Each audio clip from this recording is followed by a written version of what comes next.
OPDO'n raafama hamaa keessa jirti. Raafama kan keessa Jawar Mohammed nu baasuu dandaya.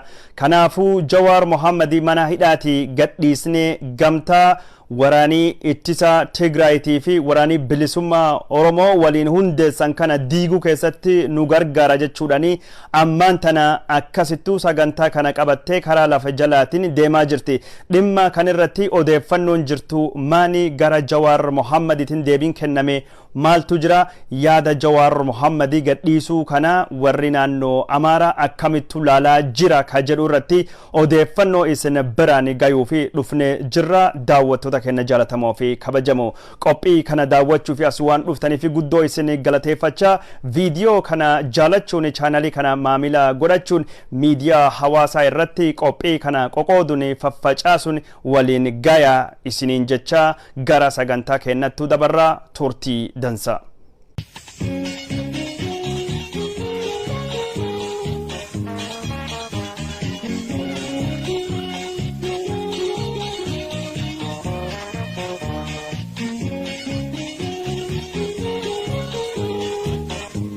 Dhiyoo kana namni xiyyeeffatee hordofe taanan OPDO'n raafama hamaa muddamsuu soda guddaa keessa seentee jirti.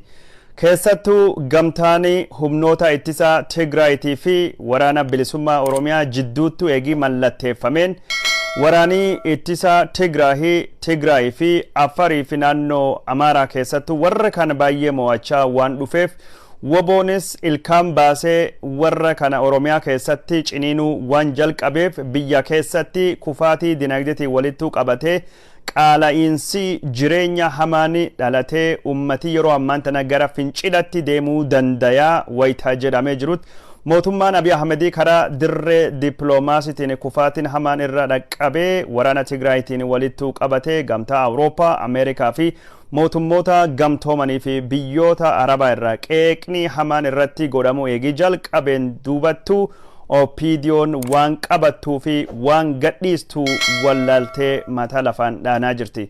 OPDO'n yeroo ammaan tana biltsiginna Amaaraa ka wajjin hojjattuu waliilleen wal dhageettii guddoo hin qabanii sunilleen sodaa guddaa uumee jira.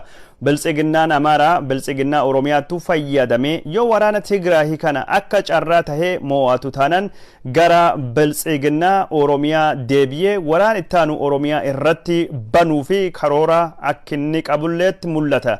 Gara biraatiin ammoo hidhamtoota siyaasaa Oromoo Jawar Mohammediif warra biraa kaballeessa tokko malee badii tokko malee warra Amaaraa gammachiisuu fi mootummaan Abiy Ahmedii hidhee ammaan tana warra kanallee gadhiisnee waliin mari'annaa yookaan mariin barbaachisaa gaafilee Oromoo ka hin deebinellee hin deebisnaa jechaa jirani. Dabballoonni OPDO ka abaawoo caal Oromoo caalaa Tigraahii yookaan ammoo hiwwahaatitti nutti dhiyaataa jire warri Abiy Ahmedii sanduuqa keessattuu ol kaahelleen har'a sanduuqa keessaa gabbayanii dudubbachaa jiran. Abaawoon Hiltanii yookaan ammoo abaawoon Farsoo ka jedhamu ka Abiy Ahmedii hundeesse fi harcaatonni warri abaawoo turanii ka biyyattu galan. Ka abaawoo keessa bayanilleen ammaan tana mootummaattu rarrawanii ibsa adda addaa baasaa jiran. Mootummaan Abiy Ahmedii saatii dhumaa hawaasii addunyaa waraanii rakkoo Itoophiyaa keessa deemtu rakkoo walxaxaa ka biyya keessa jirtu rakkoo gad fagaataa fi rakkoo hamtuu furuu hin dandayu marii hunda hammatu geggeessi ka jedhee gorsaa ture. Gorsa suni gurrirraa cufatee ijirra dunuunfatee ammaan tana saatii muddamsuuttu mariin biyyaalessalleen godhamuun barbaachisaa mariillee godhuu deemaa jecha jira mootummaan Abiy Ahmedii. Ammaan tana haalii biyya san keessattu deemaa jiru. Mootummaan Abiy Ahmedii keessattuu gamtaanii waraana bilisummaa Oromootii fi humnoota ittisa Tigraay eegii dhalateen dubattu raafamii guddaan muddamsuun guddaan ka uummata hiriiraa bakka adda addattu baasisettu godhamaa jira. Mootummaan Abiy Ahmedii sun qofa osoo hin taane waraana Tigraahii keessattuu geggeeffamaa jiru. Kan ammaan tana naannoo Amaaraatiif Afariilleettu babal'atee jiru kana galaana namaatiin irra aanuuf mo'achuu fi carraaqaa jira. Godina Walloo Kaabaa, Gondarii Kibbaatii fi Gondarii Kaabaa keessatti uummata kumaatama tayanii waraana qotee bulaa dargaggeessaa bobbaasee galaana namootiin warra Tigraay kan irraan dambala'uuf irraan cambala'uuf yaadullee mootummaan kun ammaan tanattu milkaaya waan jiru hin fakkaatu. Akkuma mootummaan naannoo Amaaraa waraana waliigalaa kiteetii labseen mootummaan Abiy Ahmed illee waraana waliigalaa dargaggeessi yookaan ammoo ga'eessi fayyaa qabu kan nagaa qabu hundu akka gara waraanaa deemuu labsee jira. Gara biraatiin ammoo dargaggoota Oromiyaatii fi naannolee hunda keessa humnaan halkan akka beeraa wutudirinaa bara dargii sana guuree geessaa jira. Gara biraatiin ammoo mootummaan Abiy Ahmed akkuma naannoon Amaaraa labsite civil servantiin hojjetaan mootummaa kan naannolee fayyaalessi ga'eessi nagaa qabu hojii mootummaa kan naannootii fi kan federaalii dhaabee gara waraanattu akka deemuu qabu labsee jira. Gara biraatiin ammoo dargaggeessi Oromiyaatii fi dargaggeessi naannolee biraa mootummaan Abiy Ahmed yeroo ammaan tana nurrattu duulaa jira. Dargaggeessin waliin hin jiru nu jibbee jira jedhe sodaa hamaa sodaa guddaa keessa seenee jira. Dargaggoota garii beeraawii geessuudhaan garii ammoo mana hidhaattu naqaa garii mana hidhaa irra fuudhee ijjeesaa garii isaanii ammoo sodaachisaa doorsisaa baqachiisaa bosonattu galchaa jira. Gamtaan warra Tigraayitii fi gamtaan woboo jidduutti uumame yeroo ammaan tana gamtaaleen biraa itti dabalamaa jiranii addii bilisa baasaa uummata Agwoo, addii bilisa baasaa uummata Afarii, addii bilisummaa Qimantii ammaan tana ammoo Sidaaman dhaabbanni bilisummaa Sidaamatii fi Walaytaa fi Kafaan itti dabalamanii jiranii odeeffannoon jettu dhagame jira. Paartileen naannoo Somaalii lamilleen waraanaan qabsaa'uu fi gamtaa kanattu dabalamu isaanii dhageenne jirra. Gamtaan kun guddoo ballachaa jira. Waraanii woboon Oromiyaa keessatti godhaa jiru xiyyeeffannaa mootummaa Ameerikaatii fi gamtaa Awurooppaallee argatee jira. Waan kana duuba biyyoonni dhihaa akka jirani kagarsiisu xiyyeeffannaa warri kennanii fi haasawaa jirani. Gamtaan Awurooppaa waraqaa iccitiin miseensota biyyaatii fi barreessan yeroo ammaan tana Oromiyaa keessatti woboonni jabaachaa cimaa dhufee jira. Kunin warra Tigraay caala Abiy Ahmed sodaachisa. Benishangul Gumuz nagaa hin qabdu, Gambeellaan nagaa hin qabdu. Naannoo Afarii keessatti riphee loltoonni dhalatanii jirani. Warri kulleen gamtaa Oromootii fi Tigraay ka federaalistii dabalamnaa jechaa jirani. Soomaaliyaan ka nagaa qabdu naannoon Soomaalii nam nagaa dhabaa jirti. Uummattoonni kibbaa gaafii eenyummaa gaafachaa achillee raafame hedduutu jira. Naannoon Tigraayitii fi Amaaraa waraanattu jira. Finfinnee ammoo qaala'insa jireenyattu jira. Diradhaawwallee qaala'insa jireenya hamaattu jira. Itiyoophiyaan garamittu deemaa jirti. Sodaa guddaa qabna. Biyyittii kunini diigamuu dandeetti. Mootummaan kun rakkoolee furuu hin dandeenye. Biyya tasgabbeessuu hin dandeenye jechuudhaani akkasittuu dhimma kanirra gamtaanii Awurooppaa waraqaa barreessanii irra dubbachaa jira jechuudha. Itoophiyaa keessatti rakkoon jirtu yoo tarreessinee jirru sanduuqa kuma ni guutti rakkoon gad hin dhiyaattu.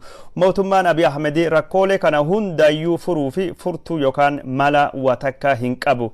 Mali inni qabu yoo jiraate abbootii irree mal itti fayyadamaa turanii ka kanaan dura Mallas Zeenaawi itti fayyadamee kufe, Mangistuu Hayilamaariyaam itti fayyadamee kufe, Hayilamaariyaam Dassaalany ka Abiy Ahmed aangoo irra fuudhe itti fayyadamee kufe maloota sunittu fayyadamaa jira.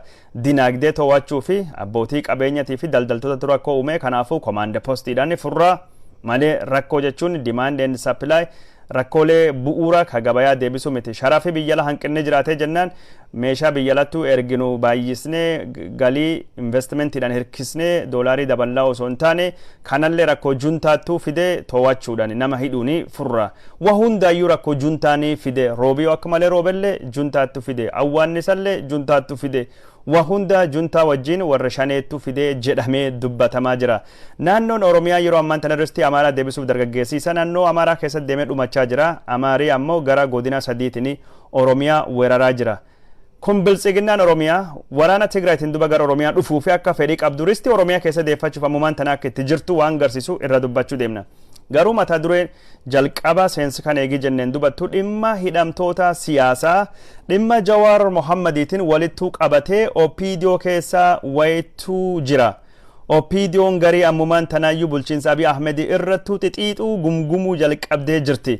Abiy Ahmed Oromiyaa keessatti woboo mo'achuu hin dandeenye. Woboo mo'achuu ka dadhabnee fi bulchiinsi kennu waan ummatan jibbamee fi woboon jabaatee, woboon waraan dandahee, woboon muuxannoo qabaatee, woboon raayyaa ittisa biyya bal'aa fi meeshaalee hammayyaa qabaatee osoo hin taane bulchiinsi kenna baay'ee waan jibbamee jiruu fi waraanii kenna ammoo waan haamilee dhabee fi irree dhabee fi fedhii dhabeefi jedhee dubbatee jira.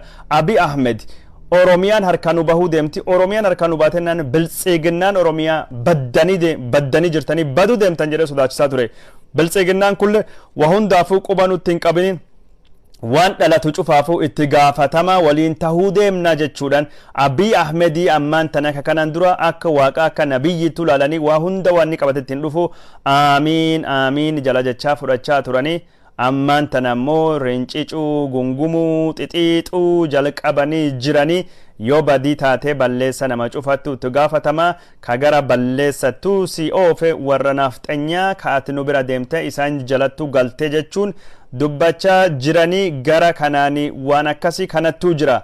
Amma dhimma hidhamtoota siyaasaa dhimma Jawar Mohammediitiin walittuu qabatee OPDO keessatti yaadii gos lama dhalachaa jira. Akkuma sila durattuu dubbanne OPDOon yeroo ammaan tana muddamsuu hama keessa seentee harka lafaan dhaanaa jirti, mata lafaan dhaanaa jirti, waan qabattuu fi waan gadhiistu wallaaltee jirti. Ammaan tana samiin nurrattu diigamaa jirti yookaan ammoo gaarii nurrattu diigamaa jira, samiin nurrattu farqachaa jirti jedhanii waan yaadaniif akka samiin irratti dhootee gadi hin buune akka lafti ittiin hin cinne mala dhawachuu qabna. Waraana Tigraahii ka gara naannoo Amaaraa dhufaa jiruu fi woboo ammaan tan ummatii Oromoo bal'inaan deeggaraa jiru ka qarqarra gara garaacha biyyattuu dhufee lafa qabatee soda guddaa uume kana dhaabuu irratti ummati Oromoo nu bira dhaabbachuu qaba. Kanaafuu qalbii ummata Oromoo hawwachuu fi waa takka lama ka Oromoo gammachiisaa godhuu qabna. Keessattuu gamtaan federaalistoota ka jedhamu ka warri Tigraahii humni ittisa Tigraahiitii fi waraanni bilisummaa Oromoo dhaabe gamtaa kana fashaleessuu dandayuu qabna. Kana fashaleessuu fi olola guddaa propaganda guddaa hojjechuu qabna jedha Abiy Ahmedii. Warri kana ummata Oromoo birattuu jibbisiisne warri Tigraahii juntaa kun warra gumaa akka tahe Oromoon beekee gamtaa warri wajjin dhaabe waraana bilisummaa Oromoo kana akka balfanii waraana bilisummaa Oromoo keessallee qoqqoodamiinsi dhalatee bituuna taatu waan ta'een didiiguu akka qabnu biyya keessatti olola guddaa hojjannee warri kana moo'annu malee warri ammaan tana qalbii ummata hatee kunin teessoo kenna qofa osoo hin taane paartiin biltsiginnaa akka biltsiginnaa jiraachuu dhabuyyuu Itoophiyaan akka biyyattuu jiraachuu dhabu murteessaa jedhee Abiy Ahmedii sodaatee jira. Abiy Ahmed duula ololaatiin alattu gamtaa warra Tigraahii ka ammaan tan injifachaa jiruu fi warra Oromoo wajjin walitti dhufan waraana bilisummaa Oromoo wajjin dhufanii ka Sidaamaa fi Walaayita, Kafaa, Qimaantii, Agoo, Gambeella, Gumuzii ufittu dabalatee kana akkamiin kolaasuu dandeenya akkamiin dhaabuu dandeenya waan jedhu irrattu dhakaa warri buqqisaa hin jiru. Sun keessa ammaan tan yaadii dhufe tokkini Jawar Mohammedii wajjin mari'achuudha. OPDO'n jidduu galeessa Jawar Mohammedii balleessa waan tokko hin qabu Amaaraa gammachiisuu fi hiine Jawar Mohammedii gurbaa kana itti balleessine jirra. Hidhamtooti siyaasaa kabira maqaa isaatiif hidhamanii gurbaan kunin badii homaatu hin qabu, cubbuu homaatu hin qabu, nama qulqulluu hiine gadhiisuu qabnaa jedhanii gungumaa jiran. Warra OPDO keessatti Jawaari hidhuu kennan gaabbinee jirra. Nama kan sila dogorsi isa dhagenne odogorsa Abiy Ahmedii goone odogorsa iyyuu godhuu baanne hidhuu baanne gorsisa dhagenne hallayya harreetti dhidhimne keessa seenne kana keessa hin seennu nama kan wajjini araara uumuu qabna. Jawaari miilattuu jigne Jawaari nu baasi Jawaari nu maari Jawaari nu dhiisi jenne gaafachuu qabna jedhanii OPDO'n akkasitti dubbachaa jira. OPDO'n xixiqqoon ajandaa Jawaarii kan ammaan tan mata duree guddaa godhanii Jawar Mohammed akka inni gadhiifamu ajanda akka inni tahuu laalan. Jawar Mohammed ka isaan gadhiisuu deemaniif garuu Jawar Mohammed nama qulqullicha badiin hiine balleessa womaatu hin qabu odoo hin taane gamtaa warra Tigraahiitiif waraani bilisummaa Oromoo uuman kana fashaleessuu fi furtuun nu qabnu tokkichi namni nu gargaaruu dandayu Jawaari. Maaliif Jawar kanaan duratti warri Oromoo warra Tigraahii warra federaalisti jettani jala eegeraasuu dhiisa, jala fiiguu dhiisa. Oromoon saba guddaa odoo achitti nirkanne odoo asitti nirkanne uf danda'e dhaabachuu danda'a jechuun akkuma warra biltsiginnaa kanaaf xanyoota jala eegeraasanii fiigani balaaleffate warra Tigraahii jala warra eegeraasee fiiguu jedhullee balaaleffate. Kanaafuu jawar ejjannoo kan qabaa jedhanii waan yaadaniif ammallee jawar akkasuma jira haalli isaa hin jijjiiramne juntaa fi warri shanee isaan ittiin jedhan kun gamtaan uume kunin waan jawaarin fudhanneef jawar baasne itti fayyadamuu qabna.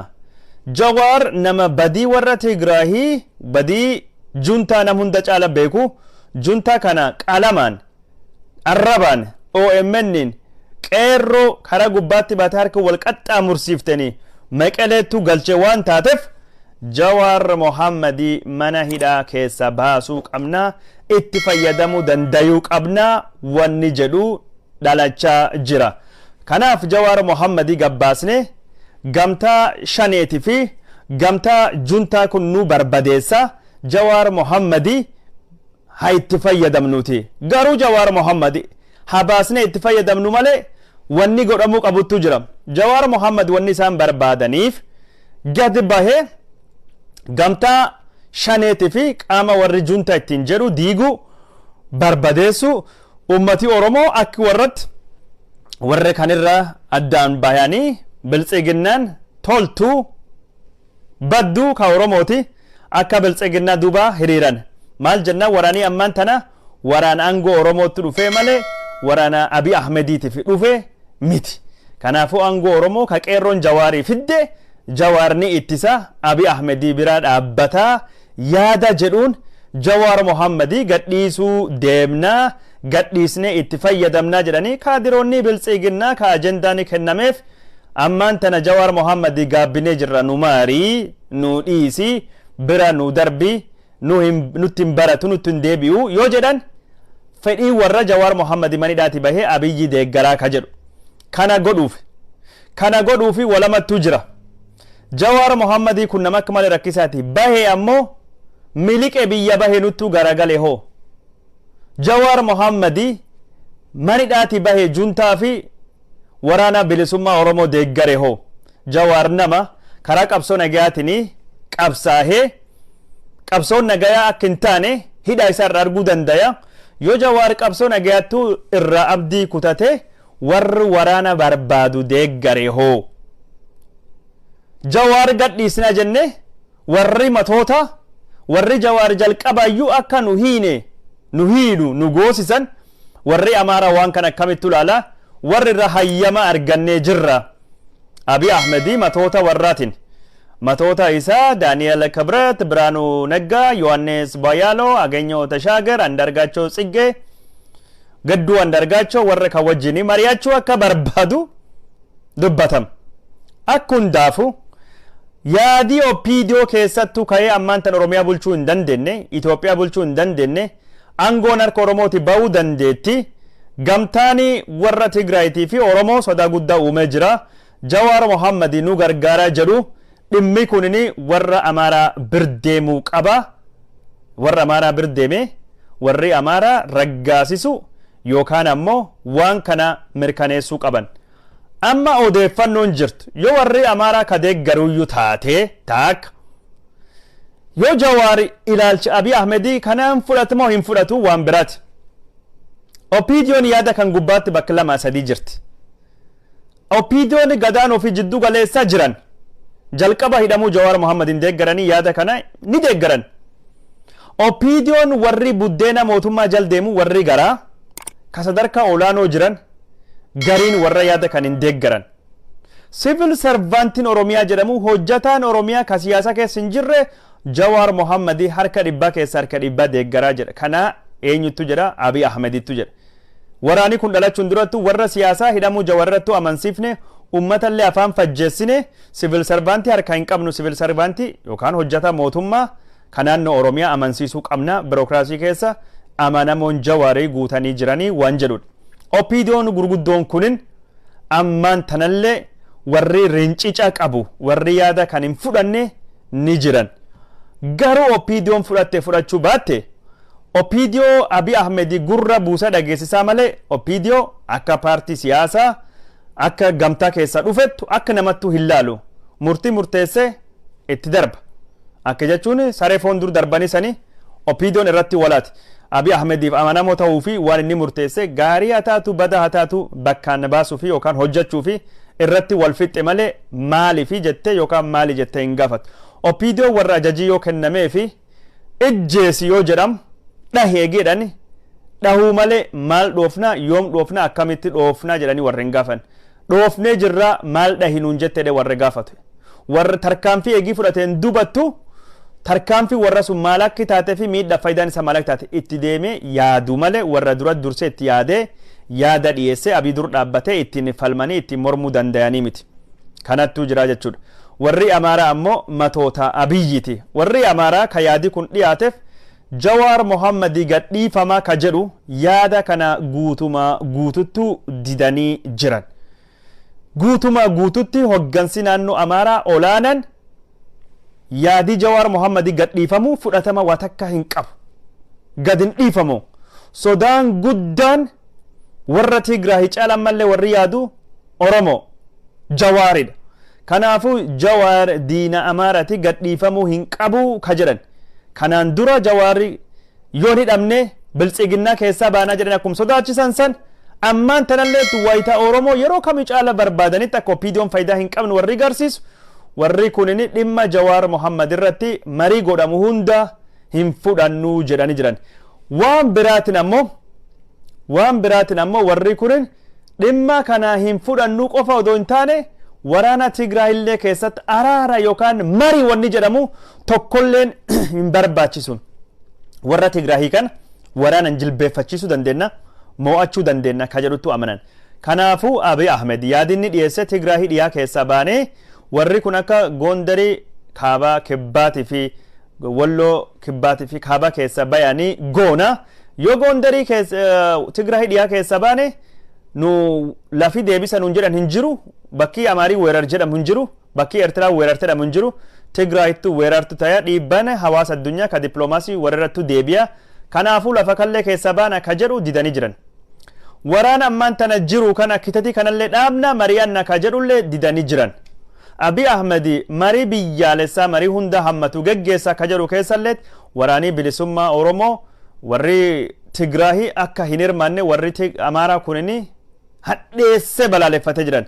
Ammaan tanallee injifannoo ni arganna injifannoon fagoon irraa hin jirtu warra Tigraay kana balleessine barbadeessine seenaa goona harkin kennannu waan jedhutu amanan. Warra isa wajjin jiru ka Oromoollee ni barbadeessina ni balleessina harkin kennannu waan jedhutu amanan. Kanaafuu araarii Jawar Mohammed gadhiisisuu fi marii hunda hammatu ka warra Tigraay keessattuu hirmaachisu ilaalcha warra naannoo Amaaraa kanirra kan kahe wanni kunini fashalaahee kufee jira hin taane jechu. Gara biraatiin ammoo araarii kun Jawar Mohammed birattuu fudhatamu waa tokko hin qabu. Abiy Ahmed jaarsummaa Jawar Mohammed birattuu ergate. Yoo dhimmi Jawar Mohammed fudhate hidhamtoonni siyaasaa hunduu waliin hiikaman. Hidhamtoonni siyaasaa Baqqalaa Garbaa, Shamsaddiin Xahaa, Hamza Booranaa fi Kolonel Gammachuu Ayyaanatii fi hidhamtoonni siyaasaa gurguddoo fi xixiqqoo warri maqaa qabuu fi nu maqaa hin beekne cuftunu gadhiifamuu deeman. Maal jennaan furtuun guddaan Jawaarii. Jawar marii gosa jedhamu. Marii gos kamiyyuu Abiy Ahmed wajjin ka geggeeffamu Jawar Mohammed gadhiifamaa fi bu'aa Oromoo qabsoo sabaa fi sablammii qabsoo uummata Itoophiyaa cunqurfama dabarsee hin kennu. Lubbuun isaa yoo aarsaa kaffaluun barbaachise wareegamuun barbaachise lubbuu kiyyattuu darbaa malee ani Jawar marii kijibaa marii dharaa marii sobaa keessattuu hin hirmaadhu jechuun waan kana fudhachuu didee jira. Jawar Mohammed Abiy Ahmed gaafa isa ararfachuu fi karaa lamaan nami itti ergamee ture. OPDO keessa yeroo tokkottu Fiqaaduu Tasammaattuu itti ergame. Fiqaaduu Tasammaa Jawar Mohammed an waliinii hin dubbadhu karaa ifa taheeni marii godhamuu malee Jawar Mohammed karaa dhoksaatiin boroo duuba wanni itti dhufame magaaraja duubatti ittiin haasamu mariin boroo duuba mariin golle keessa mariin dhokataan Jawar Mohammed waan kana hin fudhatu jedhee dubbatee jira didatee jira. Addisuu Araggaalleen bira deemee sunuma ittiin jedhame.